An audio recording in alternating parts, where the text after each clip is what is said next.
Olá pessoal, mais uma vez gravando vídeo aqui no canal e hoje eu venho lhes apresentar uma obra que me foi enviada pela Vide Editorial, que é o Diário Filosófico do Professor Olavo de Carvalho, segundo volume, tá? Vou deixar na descrição do vídeo o link para quem tiver interesse na compra e um cupom de desconto que pode ser utilizado no site da Vide Editorial. Bom, anteriormente eu apresentei o primeiro volume do Professor Olavo de Carvalho que continha as postagens dos anos de 2013 a 2015, tá? Esse segundo volume constitui-se das postagens do ano de 2016. Se vocês compararem os dois volumes, vocês vão ver que eles possuem um tamanho bem semelhante, né? Ou seja, no ano de 2016 ele esteve bem mais ativo nas suas postagens. Bom, o professor ele definia a filosofia como a busca da unidade do conhecimento na unidade da consciência, ou vice-versa. Então, o que é importante dessas obras, dos diários filosóficos dele? Bom, na Grécia Antiga, na Academia Platônica, por exemplo, a busca do conhecimento era algo totalmente diferente do que nós temos hoje, né? A Academia Platônica, os filósofos que ali estavam, discípulos de Platão, eles tratavam de vários assuntos, né? Não existia, como hoje existe, a diferenciação, digamos, entre filosofia e ciência, tá? Então, para eles, ciência e filosofia são as mesmas coisas. Então, por exemplo, dentro da academia platônica, vocês tinham pessoas estudando vários ramos do conhecimento ao mesmo tempo. Fazendo uma analogia para essas obras do professor Olavo, elas te possibilitam tentar encontrar essa unidade do conhecimento na unidade da consciência dele. Ou seja, por quê? Porque ele é um autor que ficou famoso, né, por polêmicas na área da política, né?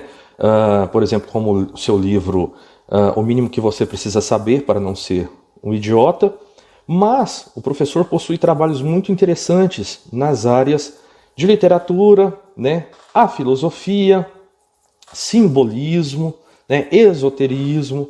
Então, esses dois volumes possuem a capacidade de nos fazer perpassar de modo rápido a gama dos assuntos e dos conhecimentos que ele possuía.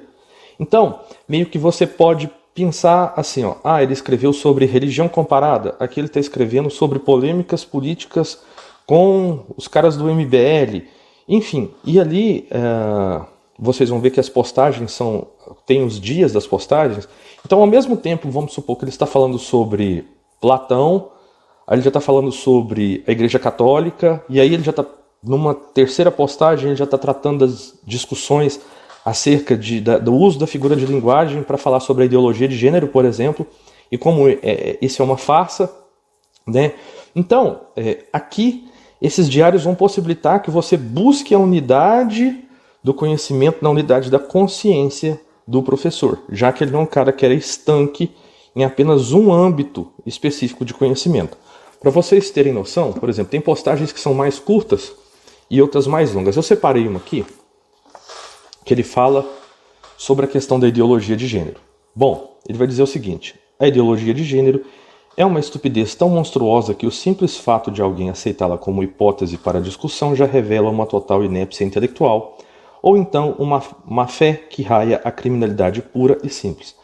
Aplicada à educação, ela destrói nas crianças a capacidade de distinguir entre a realidade e fantasia, entre ser e parecer, e cria uma geração de pequenos imbecis que, ao chegar à universidade, não servirão para mais nada além de se divertir, bater pezinho com exigências impossíveis e fazer uma confusão dos diabos com o pouco que tiverem conseguido aprender. Qualquer política que um sujeito invente com base nos seus próprios desejos sexuais deveria ser não apenas banida, como criminalizada. Ela atenta na base contra toda a ordem jurídica possível e instaura o império do delírio da onipotência. Nenhum desejo sexual pode ser por si objeto de proteção legal ou fonte de direitos. Toda proteção legal a atividades sexuais deriva da limitação destas últimas e não de um inconcebível direito ao prazer.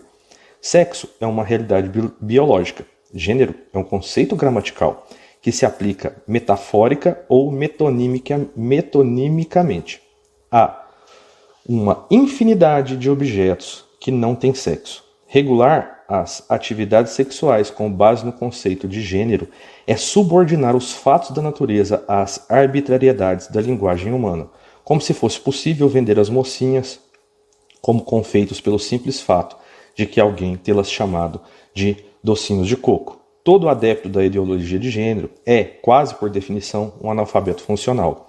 Sua presença no parlamento, na mídia ou nas cátedras universitárias reflete uma crise gravíssima não só da cultura, mas da própria racionalidade humana. O problema é que, numa época em que tanta gente acredita em ideologia de gênero, aquecimento global, fumo passivo, etc., o natural se tornou imperceptível para muitas pessoas.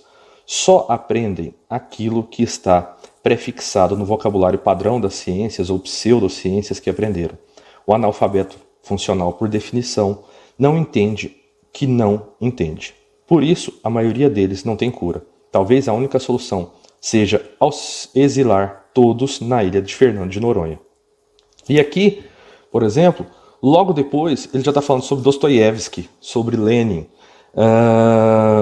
E assim, logo na sequência, ele está falando sobre meritocracia.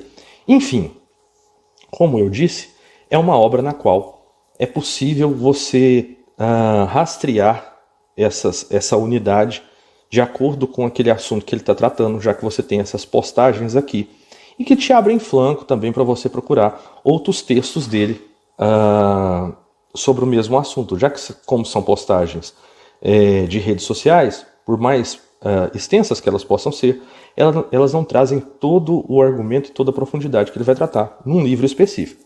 Bom, então aqui Diário Filosófico, segundo volume do professor Olavo de Carvalho. Espero que vocês tenham gostado. Um abraço e até a próxima.